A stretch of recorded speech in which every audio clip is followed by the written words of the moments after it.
He's really funny. No, he really is. Give it up right now for Dutch Martin. Give it up.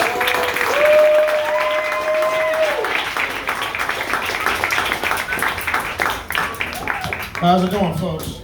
Yes, my name is Dutch. Actually, my real name is Darren, spelled with a Y, but I go by Dutch because my real name is Darren.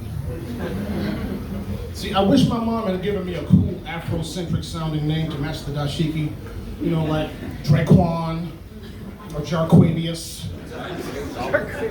Instead, she named me Darren, which tells me all she ever really wanted was a white baby. See, it was hard being raised by a single mom because my mom hated it whenever I would ask her about things that she felt were none of my business, like who my real father was. I do yoga. Anybody here do yoga? Love yoga. Yes. Absolutely love yoga. In fact, you know, as an African American man over 40, yoga opens up my body better than a police cavity search. Keeps my chakras nice and loose. And I also teach yoga, so you come to my yoga class, you too will experience your own grand opening. I also speak French. Anybody here speak French? Okay, well, you're going to get the punchlines before everyone else. So, in French, there are words in French and English that look alike, that are spelled alike, but don't mean the same thing. In French, they're called faux amis, or false friends. You know, like Will Smith and Chris Rock. Now, take the English word preservative and the French word préservatif. Now, you're at a restaurant, you want to eat organic, so you ask the waiter, do you have any food without preservatives?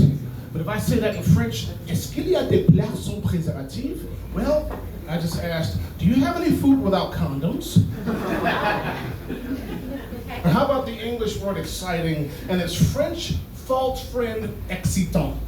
Now, I can say doing stand-up comedy here at Solly's is very exciting, but saying that in French, c'est très excitant de faire la comédie debout ici à Solly's. Well, I just said doing stand-up here at Solly's makes me horny.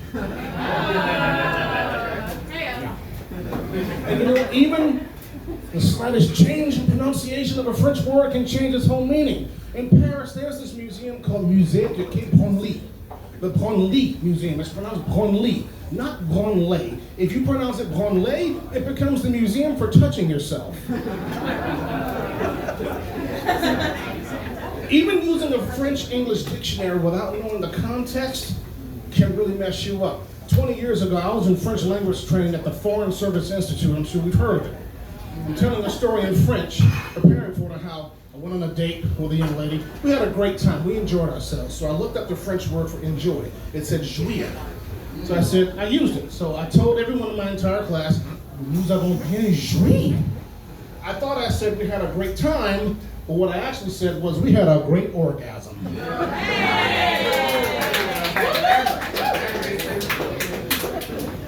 Now, say you're tapping on your keyboard, your computer keyboard, and you notice that the letter Q on your keyboard doesn't work. Or in French, you have to spell that out. You have to say, la lettre Q de mon clavier informatique ne marche pas.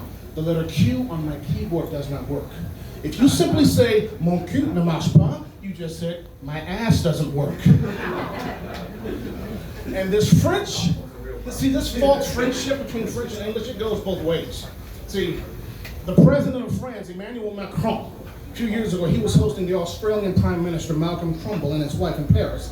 He wanted to express in English how delighted he was to have him there. So he turns to the Prime Minister and says, Monsieur Prime Minister, I just want to thank you and your delicious wife. Speaking of delicious wives, I've been married to a delicious Moroccan woman for the past 18 years. Now, English is not my wife's first language. In fact, she speaks 3 languages, Arabic, French, and just like my mother. We have an 11-year-old son named Luther. Love my son to death. Isn't it funny how people you meet online, they try to tell you how to raise your kids? One woman was absolutely irate when I posted one time that on Facebook that my wife and I had our son circumcised when he was a newborn.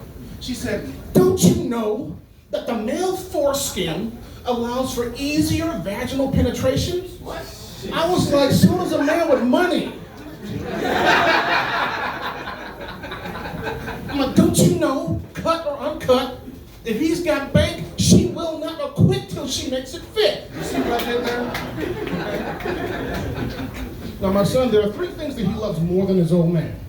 His mom, hash browns, and Chick-fil-A sauce. Now, I love mixed nuts. The kind you buy at Costco, not the kind we vote for every 2 to 4 years. I keep a nice big plastic jar of mixed nuts on the kitchen counter, not in my wife's purse. So we're driving home one day, my son says, Dad, I'm hungry.